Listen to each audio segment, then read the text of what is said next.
and welcome to the first of a four-part series on skate sharpening. Today we'll talk about some of the terminology in the industry and spend some time on radius and hollow and the pros and cons of the various options available. The vast majority of customers seeking to get their skate sharpened are often intimidated by the technician's questions and settle on whatever's normal or your house cut. So we're hoping after this video you'll be more confident and educated in selecting the proper profile for your performance.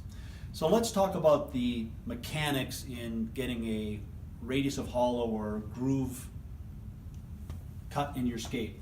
So all sharpeners today, this wheel is running horizontal here, and there is a contouring mechanism that will engage the wheel and put a profile on this blade and put a radius of hollow onto your skate.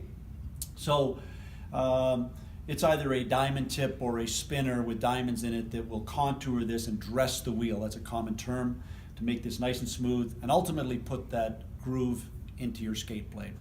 So let's look at the mechanics or the mathematics now of what's normal in the range that's common today. So let's talk about the different arcs and radiuses of hollow here. So if you look at our diagram here, you'll see that we have a series of circles here.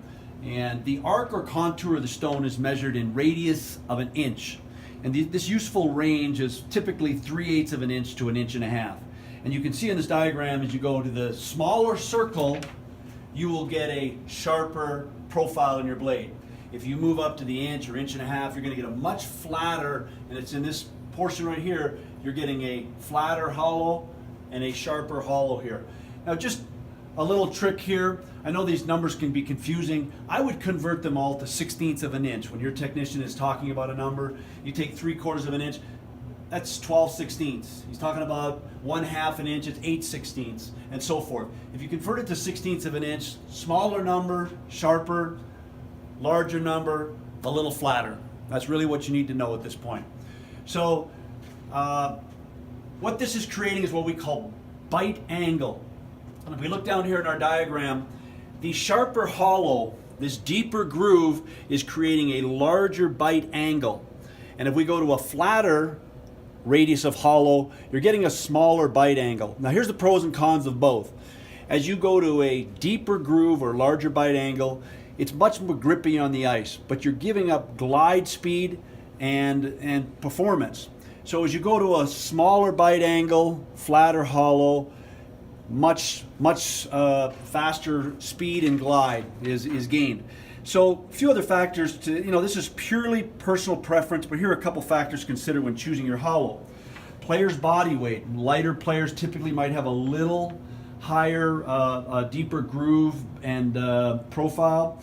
Ice temperature. If it's getting a little softer ice, you certainly don't want at any time these edges to be sinking in the ice. So you'd go to a little flatter hollow. And you'll notice the trend of elite players are all trending towards a much flatter hollow to take full advantage of speed and performance. But experiment at your local pro shop and find a profile that suits you. Now for those nutty netminders. So historically, goaltenders have had a much flatter hollow, 3/4 of an inch, sharpened once a year. But in today's world, two factors are changing this trend, and that is the playing style. Goaltenders are down in a butterfly, needing to get post to post, and are desiring a much sharper edge or radius of hollow. And the width of blades have changed historically from a 4mm blade to a 3mm blade. And as you can see, if we had the same radius of hollow, the wider blade would be very, very deep. So as we've trended towards a narrower blade, we've had to go to a little deeper hollow to get the same